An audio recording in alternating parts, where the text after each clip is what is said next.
युवा शक्ति के बल पर ही जग की आज़ादी चलती है। इतिहास उधर मुड़ जाता है जिस ओर जवानी चलती है। जिस ओर जवानी चलती है उस ओर जमाना चलता है।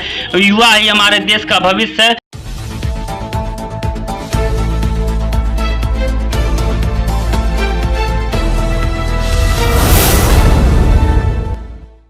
नमस्कार, बहुत बहुत स्वागत है आपका हमारे फास्टर प्लस न्यूज़ चैनल में। और आज हम आ चुके हैं बिछिया से। ऐसे गुजर रहे थे तो हमारी मुलाकात हुई माननीय सांसद महोदय रवि किशन जी के, कप्तान कहते हैं, जिनसे बड़े ही स्नेह से, बड़े ही प्रेम से जिनको कप्तान कहते हैं माननीय सांसद रवि किशन जी, उनसे हमारी मुलाकात हुई है। आइए हम इनसे बात करते हैं और जानते हैं। हाँ, मैं गोपाल उपाध्याय माननीय सांसद जी के साथ हमेशा रहता हूँ। सांसद जी मुझे अपना कप्तान कहते हैं, उनकी टीम का कप्तान मैं गोपाल उपाध्याय। सनातन धर्म का प्रमुख त्यौहार दिवाली, छठ पूजा आने वाला है, इससे आप जनता को क्या कहना चाहते हैं इस कोरोना काल को लेकर? इस कोरोना काल में जनता से यही अपील है। पहले तो मैं प्रदेश की जनता को दिवाली और छठ की ढेर सारी शुभकामनाएं देता हूं और उनसे अपील करता हूं कि दिवाली और छठ त्यौहार मनाएं, लेकिन सोशल डिस्टेंसिंग और मास्क का प्रयोग करते हुए, क्योंकि कोरोना काल में हम अपने सतर्क रहेंगे तभी हम कोरोना से जीत सकेंगे। इसी की वजह से कोरोना को हम लोग हरा सकते हैं। यही मेरी जनता से अपील है। नेताजी, जैसे कि सभी कार्यकर्ताओं में आपको माननीय सांसद महोदय जी बहुत ही प्रिय मानते हैं और आपको प्यार से कप्तान भी कहा जाता है माननीय सांसद जी का। इसमें कितना स्नेह माननीय सांसद जी का है, हमारे दर्शकों को बताएं। यह तो सांसद जी की महानता है। वह अपने कार्यकर्ताओं को अति प्रेम करते हैं और यह सांसद जी की यह महानता और यह बड़प्पन है कि सांसद जी हमको अति प्रेम करते हैं, क्योंकि मैं भी सांसद जी को उतना ही स्नेह और प्रेम देता हूं।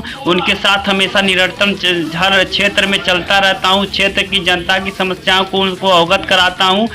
इसी की वजह से सांसद जी मुझे अति प्रिय मानते हैं अपना और अति प्रिय मानते हैं। जैसे कि हमारे इस छठ पूजा और दिवाली के उपरांत में हमारे क्षेत्र की जनता, हमारे यहाँ की युवा कुछ रोजगार की भी चर्चा रखते हैं, इस पर आप क्या कहना चाहते हैं? जैसा कि आप जानते हैं, सांसद जी केवल हमारे सांसद नहीं है, वो सुपरस्टार भी हैं और उसी के मद्देनजर देखते हुए सांसद जी यहाँ कई फिल्म इंडस्ट्रियों को उतार रहे हैं। यहाँ भोजपुरी फिल्म इंडस्ट्री की योगी जी से मांग भी कर रहे हैं। अगर भोजपुरी की फिल्म इंडस्ट्री बढ़ जाएगी तो यहाँ ढेर सारा रोजगार फिल्म इंडस्ट्री में युवाओं को मिलेगा। और वैसे भी यहाँ पे कई पिक्चरों की शूटिंग और वेब सीरीज की शूटिंग, अभी हाल ही में एक वेब सीरीज क्राइम का शूटिंग चल रहा है, जिसमें सांसद जी उसमें एंकरिंग की है। उसमें हमेशा यहाँ पे 1000-2000 युवा शूटिंग में भाग ले रहे हैं और उनको